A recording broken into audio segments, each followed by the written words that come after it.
ज़रा सोचने की बात है कि इंसान की जब अक़लें उलट जाए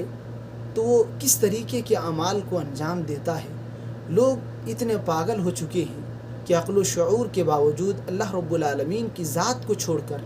ऐसों को पुकारते हैं जो ख़ुद इस दुनिया से रुख़सत हो चुके हैं, अपनी जान बचाने की जिनके पास कुदरत नहीं है। लोग उनको पुकारते हैं, उनसे औलादें मांगते हैं, बच्चे मांगते हैं, ज़िंदगी की खुशहाली मांगते हैं, उसके सामने सजदा रेज़ होते हैं और उन क़ब्रों, मज़ारों, दरगाहों पर जा कर के सर को टेकते हैं और अपने आप को ज़लील करते हैं और आखिरत को तबाह करते हैं। अल्लाह ताला ने कहा, वमन अज़ल्लु मिम्मन यदउ मिन दूनिल्लाह मन ला यस्तजीबु लहु इला यौमिल क़ियामा व हुम अन दुआइहिम गाफ़िलून, कि उससे बड़ा गुमराह और भटका हुआ इंसान कौन हो सकता है जो अल्लाह को छोड़कर ऐसों को पुकारता है जो सुबह क़यामत तक उनकी पुकार सुन नहीं सकते, उनको जवाब नहीं दे सकते और उनकी दुआओं और उनकी पुकार से वो गाफिल हैं।